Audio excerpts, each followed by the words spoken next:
Let's talk about women's participation in the sector.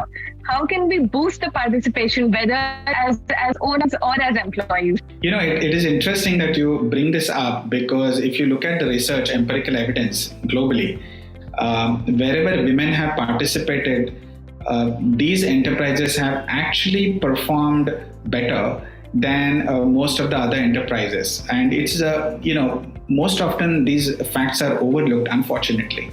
Even today, when it comes to investment decisions or lending decisions, or when it comes to looking at scaling up operations, said unsaid, some of the biases are still there, even today. Right.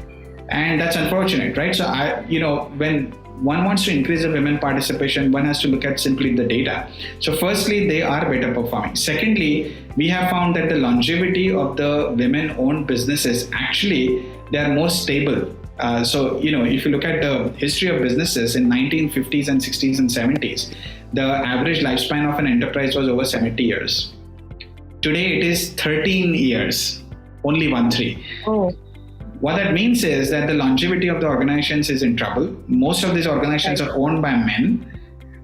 If you look at the data and look at the same kind of data for women-owned enterprises, they are very far and few.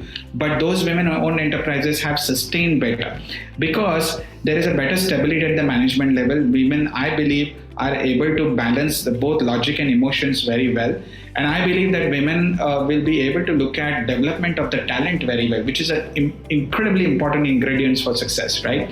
So I think to increase the women participation, there are 3-4 things that need to be done. One is that we must actively encourage investments in women-owned enterprises. Second, we must actively encourage mass entrepreneurship in women, and that's how you will have inclusive growth in India.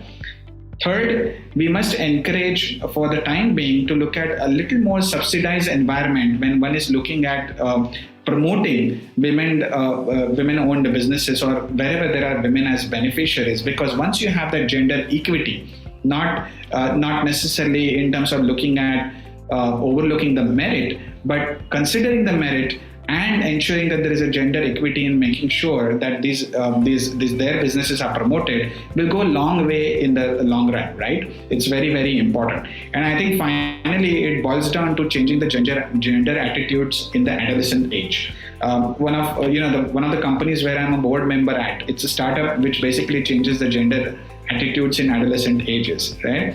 And we have found a significant correlation of that to the occupation and the professions that the women take later in their life, and even how men look at women later in their life, right? So these are all incredibly important topics, whether it is a workforce participation, that means being an employee, or it could be actually being an entrepreneur. Either way you look at it, I think women participation must increase.